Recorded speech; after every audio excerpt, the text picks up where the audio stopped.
आप किस कैंप में है ये बहुत महत्वपूर्ण होता है। और मैं हमेशा कहता हूँ कि अगर 250 दिन मार्केट खुलता है तो 200 दिन तेज़ी रहती है। और इसलिए आपको दोनों स्ट्रेटजी में काम करना चाहिए कि आप ट्रेडिंग कर रहे हैं, कि आप पोजिशनल ले रहे हैं, कि आप लॉन्ग टर्म ले रहे हैं। बहुत सारे दर्शक बहुत सारे हमारे दोस्त ट्रेडर्स ये गलती कर जाते हैं कि वो ट्रेडिंग को इन्वेस्टिंग समझ लेते हैं और इन्वेस्टिंग को ट्रेडिंग। तो ये गलती मत करिएगा, ध्यान से सुनिए, समझिए और उस पर ट्रेड करिए। क्योंकि आप शॉर्ट करके बहुत पैसा इसलिए नहीं बना सकते क्योंकि गैप डाउन खुलेगा तो शॉर्ट करने का कोई फ़ायदा नहीं है। मेगमनी ऑर्गेनिक्स मेरा ओपनिंग है, कल का खिलाड़ी आज में दिया था, 7% ऊपर जाके स्टॉक बंद हुआ था। आपने जैसे पूरी कहानी सुनाई वैसी बिल्कुल इसकी भी कहानी है। 35 रुपये जब ये था तब मैंने इसको पहली बार कहा था लीजिए, बहुत ही अंडर वैल्यूड स्टॉक है। वैल्यूएशन बायस देख लीजिए, फंडामेंटल्स देख लीजिए, और जो जिस सेगमेंट में ये काम करते हैं पिगमेंट और एग्रोकेमिकल में, उसमें ज़बरदस्त डिमांड है, सरकार का सपोर्ट है और हमारे डोमेस्टिक मार्केट में अच्छी तेज़ी बन रही है। तो फोकस वहाँ पे होना चाहिए जहाँ पे स्टॉक काफ़ी गिर चुके हैं, अंडर वैल्यूड हैं, और वहाँ पे आपको तेज़ी बनेगी। अब कल हमने इसको बताया था 7% ऊपर गया था, हमें लगता है ये अभी यहाँ से चलेगा। आपको जब भी मौका मिले आप इसमें ट्रेड करिए और बेहतरीन स्टॉक आपको देखने को मिलेगा। तो मेगमनी ऑर्गेनिक्स से शुरुआत करें, लेकिन आज हमारा फोकस पूरी तरीके से हम केमिकल और एग्रोकेमिकल पे रखे हैं क्योंकि मानसून का जो ऑनसेट है वो महाराष्ट्र में प्रवेश कर गया। मुझे याद है कि करीब एक दशक में पहली बार ऐसा हो रहा है कि महाराष्ट्र में सही समय पे मानसून आ रहा है। 8 जून इसकी डेट होती है और आप देखिए 12 जून को आपके यहाँ मानसून आ चुका। प्री मानसून तो 5-6 जून को ही आ गया था। तो ये जो मानसून का एकदम सही समय पे आना है ये बहुत बड़ी बात है, और इसीलिए आप देखिए खेती किसानी वाले शेयर्स में अच्छी तेज़ी बनेगी। तो फर्टिलाइजर आप जो ले रहे हैं उसके साथ ही मेरा HOCL और रैलिस इंडिया भी हमने 2 और ले लिए, 3 एक साथ बता रहा हूँ। पहला मेगमनी, दूसरा HOCL और रैलिस, क्योंकि ये सब काम एग्रोकेमिकल के लिए करते हैं और उसकी अच्छी डिमांड बढ़ती हुई दिखेगी क्योंकि मानसून आ गया है, कामकाज शुरू हो गया है और नॉर्थ इंडिया में तो धान की बुआई भी तेज़ी से शुरू होने वाली है। तो मुझे लगता है कि इन स्टॉक्स पे फोकस करना चाहिए। दूसरा, ग्लोबल मार्केट के इस जो पूरी एक आप देख रहे हैं जो हाहाकार मचा हुआ, उससे भी थोड़ा ये अछूते रहते हैं क्योंकि इनका जो मार्केट और फोकस होता है वो इंडिया होता है। तो इसलिए इन 3 स्टॉक्स पे खरीदारी की राय होगी।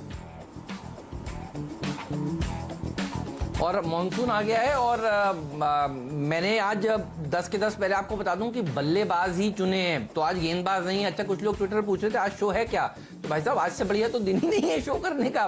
तो जरूर खरीदिए अच्छे क्वालिटी के स्टॉक्स। और मुझे लगता है कि ओमेक्स में भी आज 10% का अपर सर्किट लगेगा। ऑटो एंसिलरी स्टॉक्स में मुंजाल भागेगा तो ओमेक्स में भी तेजी होगी। और मैंने आखिरी में भी रिको ऑटो को अपनी टीम में शामिल किया, उस पर भी आऊंगा। लेकिन क्योंकि आपने मानसून की बात छेड़ दी है तो देखिए, मानसून एक ऐसी चीज है जो भारत के लिए सबसे ज्यादा जरूरी है क्योंकि भारत है कृषि प्रधान देश।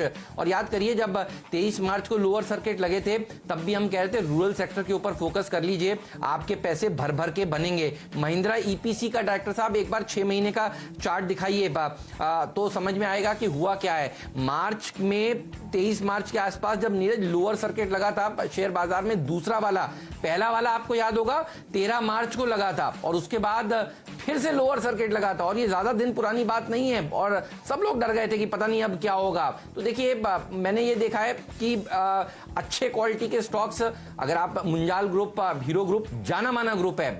आप देखिए हीरो होंडा जब एक साथ कामकाज करते थे दोनों ये बड़े ग्रुप्स, कैसे बढ़िया प्रदर्शन दिखाते थे। होंडा से अलग होने के बाद भी हीरो ने क्या शानदार प्रदर्शन दिखाया। महिंद्रा ग्रुप के बारे में भी आप सब लोग जानते हैं, मुझे ज्यादा बताने की जरूरत नहीं है। तो महिंद्रा की EPC कंपनी है, इसके भाव देखिए 25 मार्च को 81 रुपीज 50 पैसे के थे और इसका आज का भाव देखिए 133 रुपए है। यानी इस स्टॉक ने 63% के, जी हाँ, सेंसेक्स निफ्टी से ज्यादा डबल 63% के रिटर्न्स आपको कमा कर दिए हैं। और मैं देखता हूं कि ट्रेडिंग सेशंस कितने हुए हैं, तो मैं गिन रहा था कुल 55 ट्रेडिंग सेशंस ही हुए हैं इस बात को। तो 55 ट्रेडिंग सेशन में 63% के रिटर्न, तो आप सोचिए हर रोज ये 1-1% के रिटर्न आपको देता ही चला जा रहा है। मुझे लगता है इस तरह के अच्छे क्वालिटी के स्टॉक्स आपको खरीदने चाहिए। देखिए अश्विन जो हमारे डायरेक्टर साहब, उन्होंने कितने फटाफट आपको दिखाया ये भाव। तो ये लोज जो आपको, ये जो नीचे वाला वी दिख रहा है, ये दरअसल मैं आपको भाव बता रहा हूं, ये था वो भाव जब जबरदस्त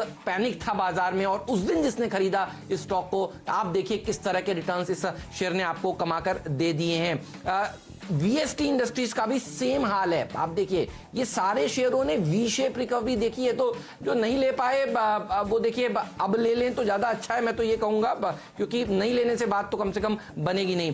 वीएसटी इंडस्ट्रीज 78% के रिटर्न्स इसने भी दिए हैं, क्योंकि 23 मार्च को इसका भाव था 660 रुपए, तो 661 टू बी प्रिसाइज ये भाव था। डॉक्टर साहब इसका भी एक बार 6 महीने का चार्ट दिखाइए तो आपको वो वी दिखेगा। और मैंने आपसे पिछले 3 दिन से कह रहा हूं, मैं आपको इतने वी शेप रिकवरी दिखाऊंगा स्टॉक्स में, और मैं यही कहता था नीरज कि सेंसेक्स निफ्टी को छोड़ दीजिए ना, स्टॉक स्पेसिफिक अप्रोच रख लीजिए, तो वहां आपको बढ़िया रैली देखने को मिलेगी। तो ये देखिए ये 6 महीने का चार्ट है, और ये जो लो था जहां पर आपने देखा यहां पे आके रुका ये बाजार, लोअर सर्किट जब लगा था तो इसका भाव जो था वो 661 का था, कल का भाव 1177 है, तो करीब करीब 80% वीएसटी इंडस्ट्रीज टिलर्स दिखाइएगा, माफ कीजिएगा डॉक्टर साहब, सॉरी मेरी गलती है, वीएसटी टिलर्स दिखाइएगा, वहां आपको दिखेगा। वीएसटी इंडस्ट्रीज मेरे मुंह से निकल गया, वीएसटी इंडस्ट्रीज जो है वो सिगरेट वाली कंपनी है, वीएसटी टिलर्स जो है वो दरअसल ट्रैक्टर्स वाली कंपनी है। तो ये देखिए, तो यहां पर वी शेप रिकवरी आपको देखने को मिल रही है। तो आप देखिए 80% के रिटर्न्स इस स्टॉक ने आपको कमा कर दिए हैं लो से, और भागता जा रहा है। तो एग्रीकल्चर सेक्टर के ऊपर फोकस होना चाहिए। जीएनएफसी भी डॉक्टर साहब दिखा दीजिए, मैं आपको अपने 5 शेयर पूरे कंप्लीट कर देता हूं। और याद करिए कल भी मैंने ट्वीट किया था, जैसे ही